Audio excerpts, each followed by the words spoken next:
नमस्कार विद्यार्थी मित्रो, इयत्ता 8वी इंग्लिशमधील युनिट 2मधील 2.2 द हाऊस बिल्डर हा धडा आपण या ठिकाणी पाहणार आहोत. सुरुवातीला आपण चिट चॅट पाहूया. तर यामध्ये काय ॲक्टिव्हिटी दिलेली आहे? Make groups and discuss the following. तर ग्रुप तयार करा आणि खाली दिलेल्या प्रश्नांवर चर्चा करा. यामध्ये एकूण 4 प्रश्न दिलेले आहेत. पहिला प्रश्न बघा, what is retirement from occupation म्हणजे काय? तर व्यवसायातून निवृत्ती म्हणजे काय? तर काय सांगता येईल? Retirement from occupation means you stop doing your job, work et cetera.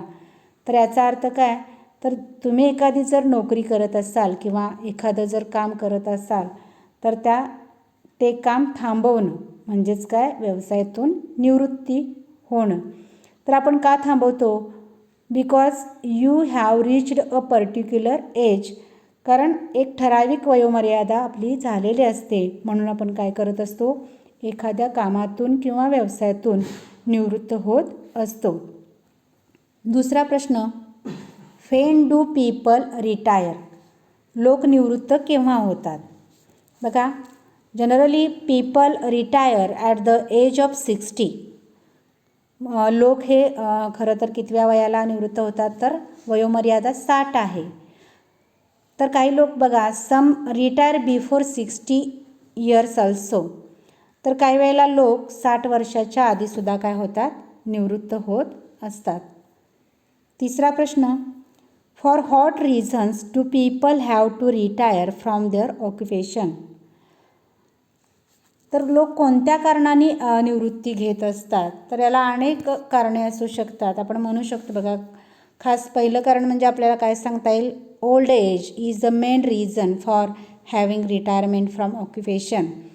तर वाढणारं वय किंवा वय वाढल्यानंतर लोक काय करतात? आपल्या कामातून निवृत्त होतात. काही जण बघा, sometimes health problems also compel some people to retire. काही वेळेला जर आरोग्याच्या तक्रारी असतील, आरोग्यविषयक प्रॉब्लेम असतील, तर काही लोक निवृत्तीचं वय व्हायच्या आधी काय होतात? सेवेतून निवृत्त होतात. Some people decide to retire for living with their families and enjoy happy life. काही लोक काय करतात?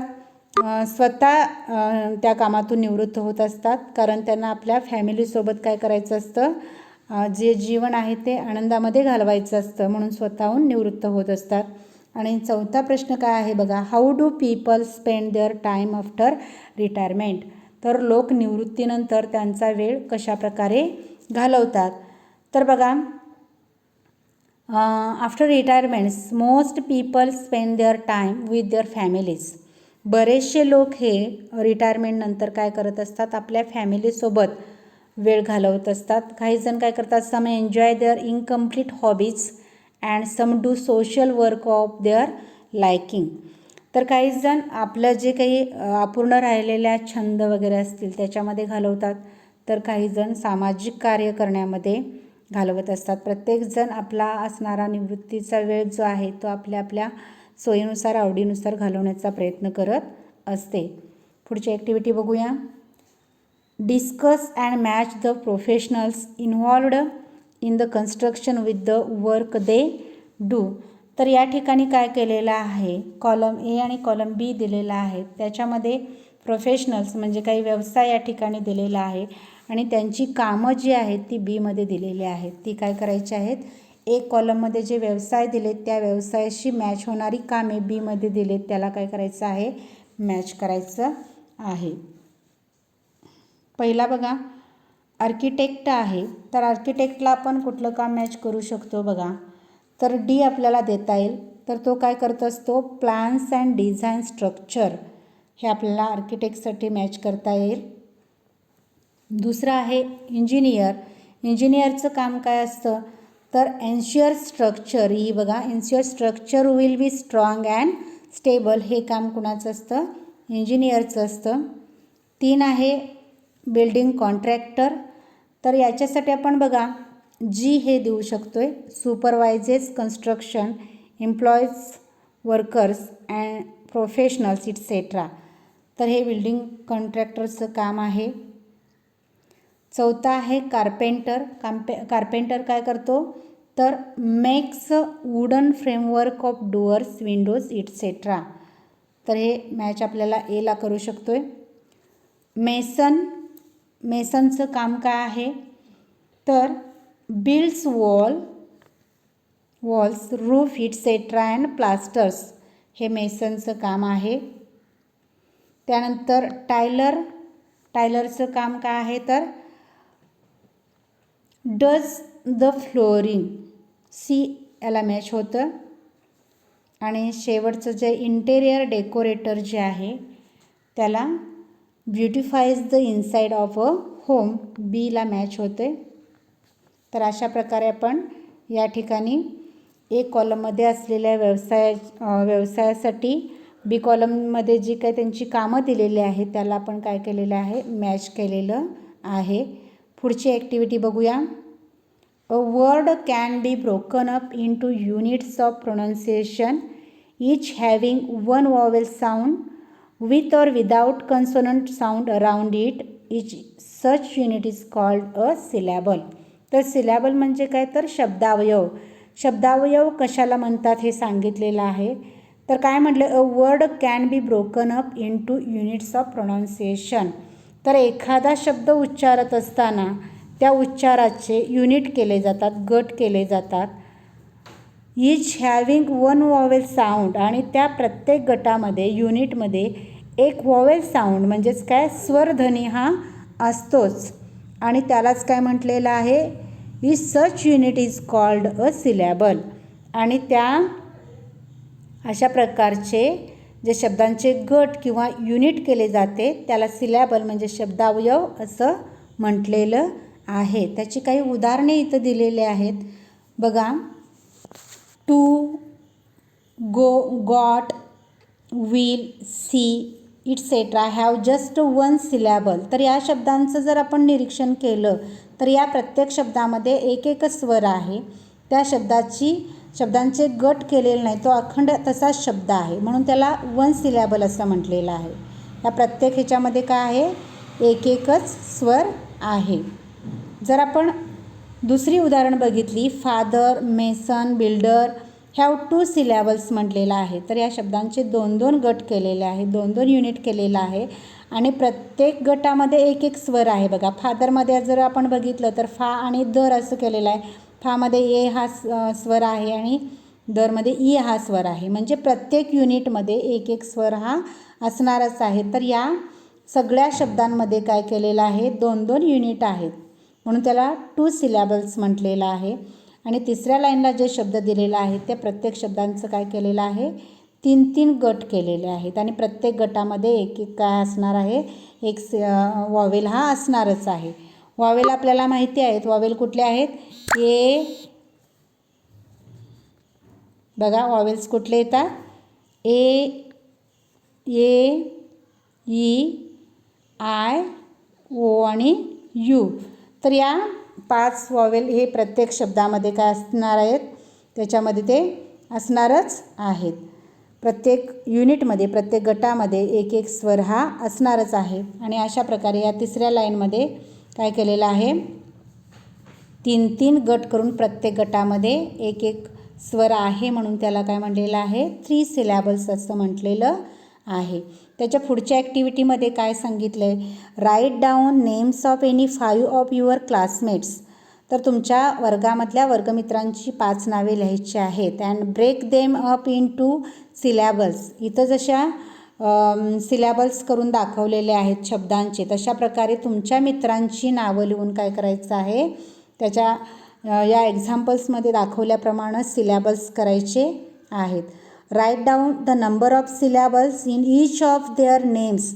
आणि प्रत्येक मित्रांचं म्हणजे 5 जी नावं तुम्ही लिहिणार आहात त्यांचे गट केल्यानंतर मग काही शब्दामध्ये 1 सिलॅबल असेल मित्राच्या नावामध्ये, काही मित्रांच्या नावामध्ये 2 सिलॅबल असतील, काही 3 असतील. तशा पद्धतीनं ते शब्द फोडायचे आहेत आणि किती सिलॅबल्स आलेत ते सांगायचे आहेत. यानंतर आपण धडा बघूया. The house builder. तर हाऊस बिल्डर म्हणजे काय, गवंडी किंवा घर बांधणारा. बघा आपण ही स्टोरी बघूया काय सांगितलेलं आहे. This is a story of a mason. तर ही गोष्ट जी आहे ती एका मेसनची आहे. मेसन म्हणजेच काय, तर इथं साईडला दिलेला आहे बघा शब्द. मेसन म्हणजे one who builds with stone, bricks and cement. म्हणजे जो बांधकाम करतो, विटा किंवा दगड, सिमेंट यांचा वापर करून जे बांधकामाचं काम करतो त्याला मेसन असं म्हटलेलं आहे. तर हा धडा म्हणजेच काय आहे आपल्याला, तर एका मेसनची ही गोष्ट आहे. Who worked for a building contractor, की जो एका कंत्राटदाराकडे काम करत असतो, त्या मेसनची ही कथा आहे. The mason always strove to do his work to perfection. तर स्ट्रो म्हणजे काय, तर मेड ग्रेट एफर्ट्स म्हणजेच काय, तर तो काय करायचा, खूप प्रयत्न करायचा. स्ट्रो म्हणजे मेड ग्रेट एफर्ट्स म्हणजे खूप प्रयत्न करणे. तर हा जो मेसन आहे तो आपलं काम अत्युत्तम आणि बिनचूक व्हावं यासाठी तो मेसन काय करायचा, सतत झटत असायचा, धडपडत असायचा. As soon as a house had been designed by the architect and details finalized by the engineer, the contractor would send for the mason and leave the responsibility of building the house to him. आता architect म्हणजे काय, वास्तुविशारद, मराठीमध्ये वास्तुविशारद असं म्हणतात. तर आर्किटेक्टनं एखाद्या घराचा आराखडा बनवून झाला आणि अभियंताने इतर तपशील पूर्ण केल्यानंतर बिल्डिंग कॉन्ट्रॅक्टर काय करत असायचा, तर या गवंड्याला पाचारण करायचा किंवा बोलवायचा आणि घर बांधण्याची सगळी जबाबदारी त्याच्यावर सोपवायचा. आर्किटेक्टनं आराखडा तयार केल्यानंतर सगळी प्रोसेस झाल्यानंतर कंत्राटदार काय करायचा, हा जो मेसन होता त्याच्याकडं सगळी घराची जबाबदारी सोपवायचा. The mason would then without wasting any time start his work. आणि मग हा गवंडी अजिबात वेळ न दवडता आपलं काम जे आहे ते काम सुरू करायचा. He would take great interest in his work of building and do it with full dedication. तर डेडिकेशन म्हणजे काय बघा, तर committed to task or purpose. Dedication म्हणजे काय सांगता येईल, तर समर्पण किंवा निष्ठेनं. तर एकदा का या गवंड्याला कामाची जबाबदारी सोपवली की हा अगदी काय करायचा, बांधकाम हातामध्ये आल्यानंतर अतिशय आवडीनं आणि जीव ओतून काय करायचा, काम करायचा. He made sure that he used the best construction material of high quality. The measurements of the walls, doorways, arches etcetera were perfect and he gave an excellent and appealing finish to whatever he built. तर कामासाठी म्हणजे कुठलंही काम करत असताना बांधकाम पूर्ण करण्याआधी तर हा मेसन, हा जो गवंडी आहे तो काय करायचा, तर बांधकामासाठी लागणारं जे मटेरियल, कन्स्ट्रक्शन मटेरियल जे आहे ते सर्वोत्तम दर्जाचं आहे का, किंवा जी भिंतीची किंवा प्रवेशद्वाराची कमानी जी आहेत त्यांची मापं बिनचूक आहेत का, प्रत्येक गोष्ट उत्तम आणि आकर्षक सफाईदारपणे आहे का याची पुरेपूर खात्री घेत असायचा. म्हणजे काम सुरू करण्यापूर्वी या गोष्टींची तो पहिल्यांदा काय करायचा, खात्री करून घ्यायचा. The owners of the new houses built would be more than satisfied with the construction. आणि त्यामुळं नव्या बांधलेल्या घराच्या मालकांना या बांधकामाच्या गुणवत्तेमुळे अपेक्षेपेक्षा अधिक समाधान मिळत असे. कारण हा जो मेसन होता तो अतिशय प्रामाणिकपणे मन ओतून काम करायचा आणि ज्याच्या कुणाच्या हातामध्ये ते घर जाईल त्या मालकालासुद्धा अपेक्षापेक्षा चांगली गुणवत्ता असलेलं घर आपल्याला मिळालं याचं समाधान मिळायचं. अशा प्रकारे तो मेसन काम करायचा. बिकॉज ऑफ झील, diligence, loyalty and persistence that he displayed in his work, the mason was in great demand and fetched good business to his contractor. बघा याच्यामध्ये काही नवीन शब्द आले. झील, तर झील म्हणजे काय, great enthusiasm and energy in one's effort, म्हणजे उत्साह. झील म्हणजे मराठीमध्ये उत्साह. डिलिजन्स, डिलिजन्स म्हणजे कॉन्टॅक्ट, कन्स्टंट केअरफुल एफर्ट्स म्हणजे मेहनत. आणि परसिस्टन्स हा शब्द आलेला आहे. परसिस्टन्स म्हणजे कंटिन्युअस एफर्ट्स, म्हणजे चिकाटी म्हणता येईल आपल्याला किंवा सातत्य. तर हा जो मेसन होता, गवंडी होता, तर त्याचं काम कसं होतं, तर कामाप्रती त्याचा झील म्हणजे उत्साह असायचा, मेहनत असायची, कामामध्ये काय असायचं, चिकाटी, सातत्यपूर्ण असायचं, कामामध्ये चिकाटी असायची. आणि त्यामुळं त्याचा डिमांड, त्या गवंड्याला खूप मागणी होती. डिमांड म्हणजे मागणी. And fetched good business to his contractor, आणि त्याच्या ह्या कामामुळं कंत्राटदाराचा धंदाही काय असायचा, चांगला चालायचा. कारण तो काम चांगल्या उत्तम प्रतीचं करायचा, त्याच्यामुळं कंत्राटदाराला सुद्धा चांगलं काम मिळायचं, त्याचाही धंदा चांगला चालायचा. Subsequently the contractor recompensed the mason handsomely with a very good salary. बघा, रिकम्पेन्स्ड म्हणजे काय, money given for work done. आणि साहजिकच काय केलं जायचं, याचं काम इतकं चांगलं असायचं की गवंड्याला तो कंत्राटदार त्याचा कामाचा उत्तम मोबदला द्यायचा, अगदी मनमोकळेपणानं. हँडसमली, मनमोकळेपणानं तो उदार होऊन त्याला चांगला मोबदला द्यायचा. He could meet the needs of his family sufficiently without any scarcity. आणि त्यामुळं त्याला चांगला मोबदला मिळायचा गवंड्याला त्याच्या कामामुळं, त्यामुळं तो कुटुंबाच्या सर्व गरजा कोणतीही चणचण न भासता भागवू शकत असायचा.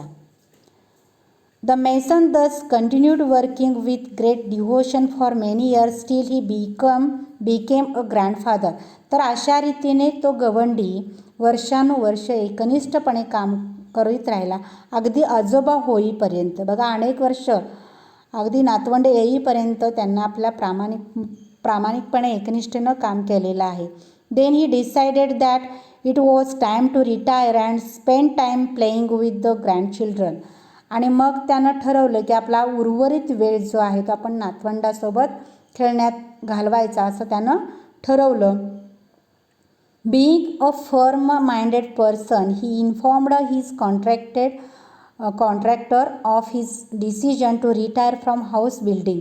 आणि अशा प्रकारे दृढनिश्चय या गवंड्यानं घर बांधण्याच्या कामातून आपण निवृत्ती घेत आहोत हा निर्णय त्यानं कोणाला सांगितला, हाऊस बिल्डिंगवाल्याला म्हणजे कंत्राटदाराला सांगितलं, कॉन्ट्रॅक्टरला सांगितलं. The contractor was very disheartened to lose such an excellent workman and urged the mason to continue his job but to no avail.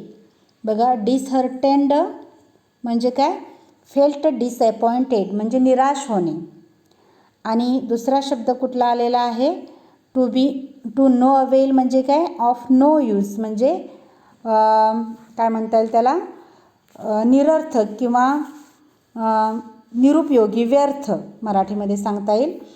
तर ज्या वेळेला या गवंड्यानं कॉन्ट्रॅक्टरला आपला निर्णय सांगितला की मी बांधकामातून निवृत्ती घेतोय, त्यावेळेला हा कॉन्ट्रॅक्टर जो आहे तो डिसहर्टेंड झाला, म्हणजे तो निराश झाला.